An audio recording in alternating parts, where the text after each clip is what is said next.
প্রথমে তোমাদের একটি ভিডিও দেখাবো, তারপরে ভিডিওটির সবচেয়ে ফানি কমেন্টগুলি পড়ে শোনাবো। সৌরভ, অঙ্কিতা, সুমি সবাই মিলে গেছে শিব পুজোর মেলা। আমাদের এইখানে শিব মন্দির আছে আর সেখানে খুব সুন্দর মেলা হয়। ওরা সবাই মিলে সেইখানেই মেলা ঘুরতে গেছে। মেলায় গেলে তো খাবার কিছু খাবেই, কিন্তু বাড়িতে আসলে খাবার তো ওদেরকে দিতেই হবে। ওরা যেহেতু ভেজ খায়, ওদের জন্য নিরামিষ যে কি রান্না করব আমি বুঝতেই পারিনি। ওরা মেলায় যাওয়ার আগে আমি শুনে রেখেছিলাম ভাত খাবে না রাত্রে রুটি খাবে। ওরা বললো রুটি তরকারি হলেই হবে। আমার সুমি বলেছিল মেলায় তো কিছু খাবার খাবো মা, কিন্তু পেট তো ভরবে না।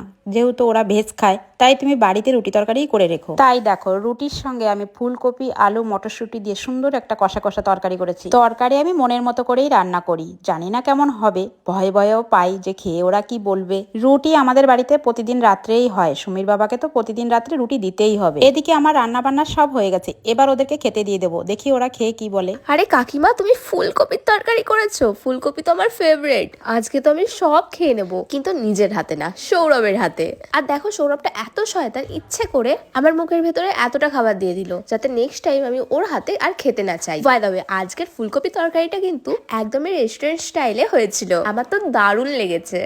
चलिए शुरू करते हैं। কাকিমা, ওই ফুলগুলোর কি কোনো নির্দিষ্ট জায়গা নেই নাকি? এই মেয়ের বাড়ি নেই নাকি? যখন তখন দেখে সুমির বাড়িতে চলে আসে। জানি না কাকিমা সবসময় কি রান্না করবে বুঝতে পারে না। বলেন কি? তোর তো ভালো লাগবেই, ভালো না লাগবে পরের বারে এলে তো খাবার পাবি। प्यारी समझ गई।